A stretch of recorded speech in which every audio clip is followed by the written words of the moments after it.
Assalamualaikum warahmatullahi wabarakatuh. Anak-anakku sekalian, saya harap kalian kali ini dalam keadaan sihah walafiat, tidak kurang suatu apapun. Selamat belajar kembali dengan saya. Untuk kali ini kita akan membahas tentang toharoh, yang artinya adalah bersuci. Baik anak-anakku, toharoh adalah suatu kegiatan yang mensucikan anggota badan dari hadas dan najis, yang menjadikan sebab sahnya ibadah sholat seseorang. Karena Allah Subhanahu wa Ta'ala tidak akan menerima sholat seseorang ketika orang tersebut tidak dalam keadaan suci dari hadas dan najis. Dalam Al-Quran surah Al-Baqarah ayat 222, Allah berfirman, Innallaha yuhibbut tawwabina wa yuhibbul mutatahhirin, yang artinya sesungguhnya Allah Ta'ala itu mencintai orang-orang yang bertaubat dan mencintai orang-orang yang suci. Maka ketika sholat, kita harus dalam keadaan suci dari hadas dan suci dari najis. Nah, toharoh itu sendiri anak-anak dibagi menjadi dua. Yang pertama adalah toharoh atau bersuci dari hadas, baik itu hadas kecil maupun hadas besar. Perlu menjadi catatan semuanya, khusus toharoh dari hadas ini terkhusus untuk badan. Seperti contoh dengan mandi besar, dengan berwudu,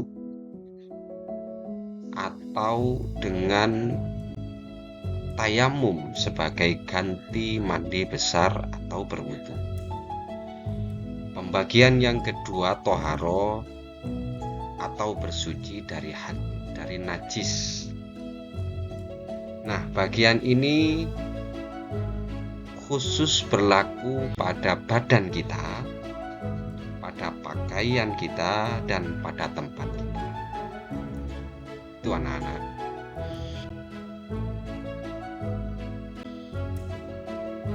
Selanjutnya,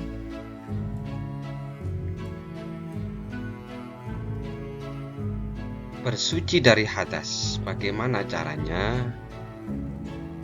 Ketika hadas ini hadas kecil, maka caranya untuk bersuci adalah dengan berwudu atau bisa dengan bertayamum.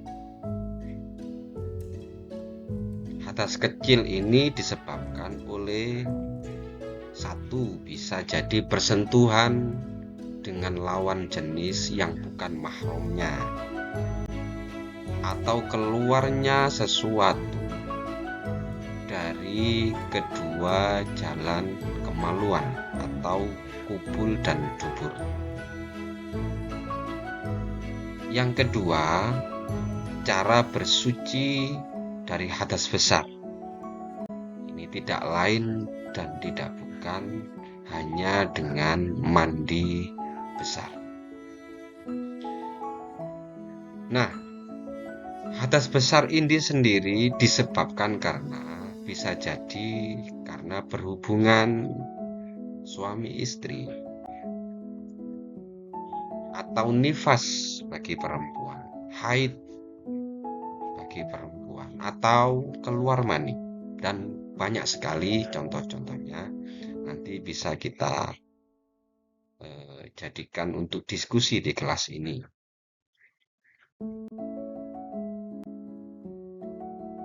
Berikutnya anak-anakku, bagaimanakah caranya bersuci dari najis?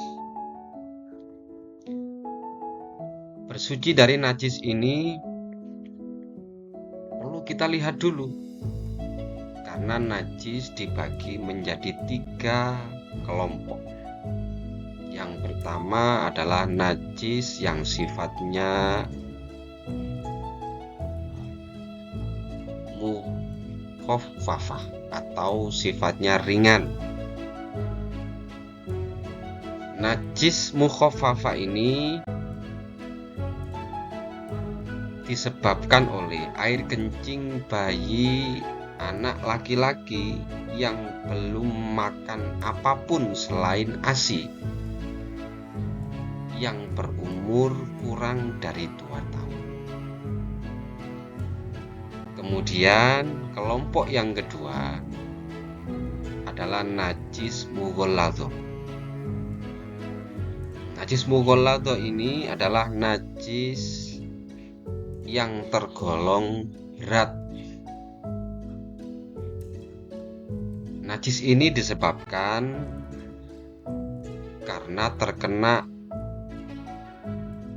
anjing atau terkena apapun itu yang disebabkan oleh anjing dan babi.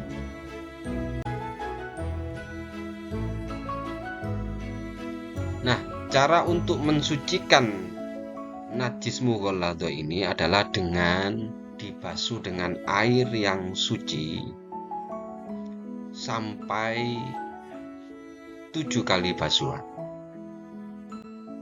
Di salah satu basuhan itu hendaknya dicampur dengan tanah. Berikutnya najis mutawassithah. Golongan najis ini adalah najis yang kategori ringan, kategori sedang.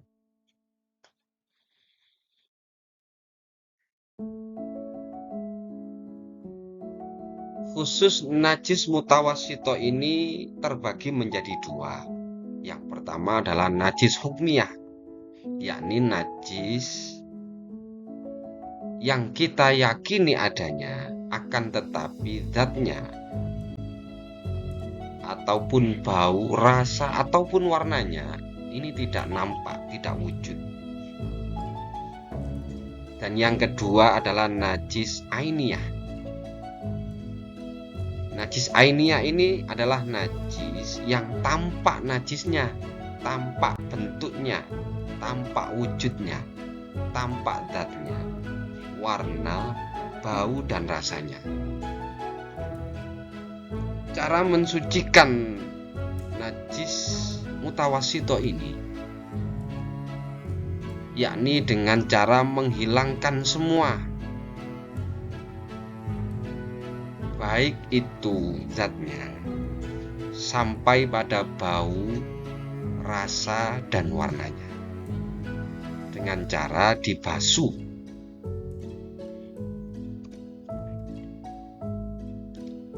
Itu anak-anak terkait bagaimana cara kita untuk bersuci dari najis. Kemudian perlu kita ketahui bersama bahwa air ini mempunyai banyak macamnya.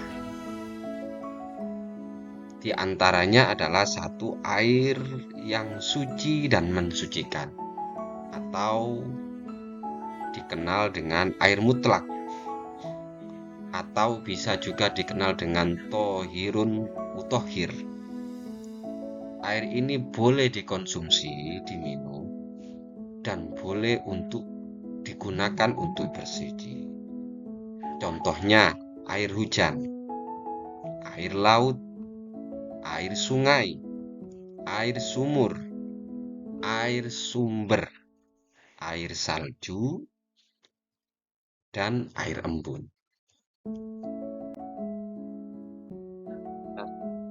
Anak-anakku, untuk macam air yang kedua ini dinamakan dengan air yang suci, akan tetapi tidak bisa untuk mensucikan, atau dikenal dengan istilah tohirun ghairu mutahhir.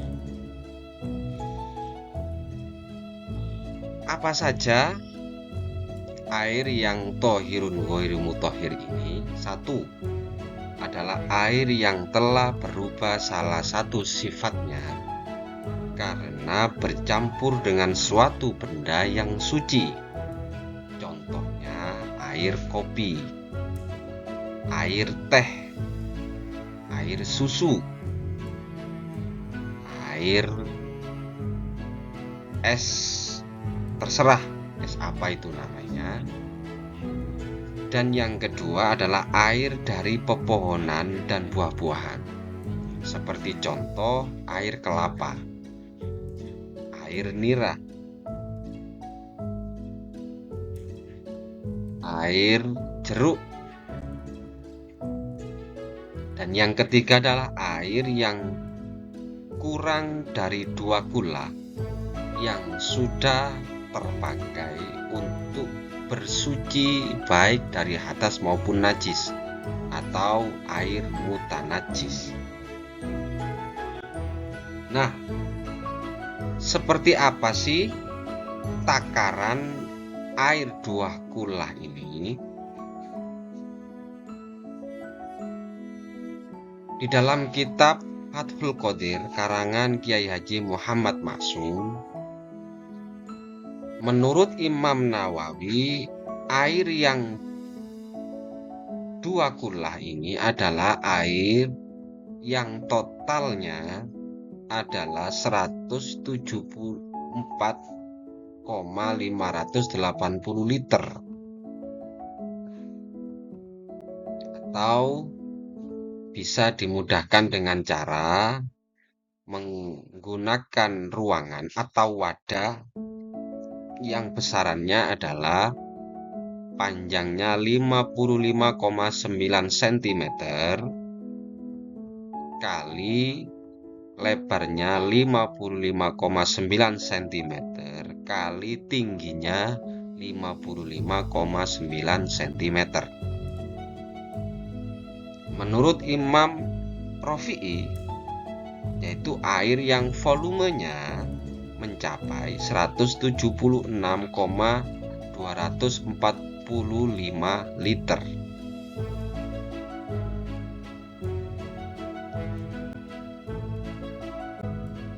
Maaf.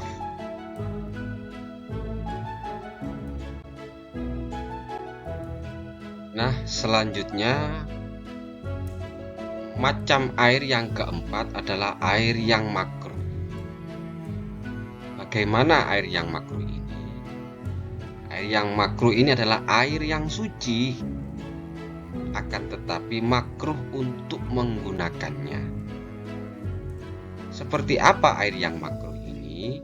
Yaitu air yang terjemur oleh terik matahari dalam suatu bejana atau tempat atau wadah selain yang terbuat dari emas dan perak. Air yang seperti ini makruh dipakai untuk badan. Kenapa? Karena dikhawatirkan timbul penyakit sopak atau penyakit kulit. Akan tetapi air yang makruh ini boleh digunakan untuk mensucikan pakaian.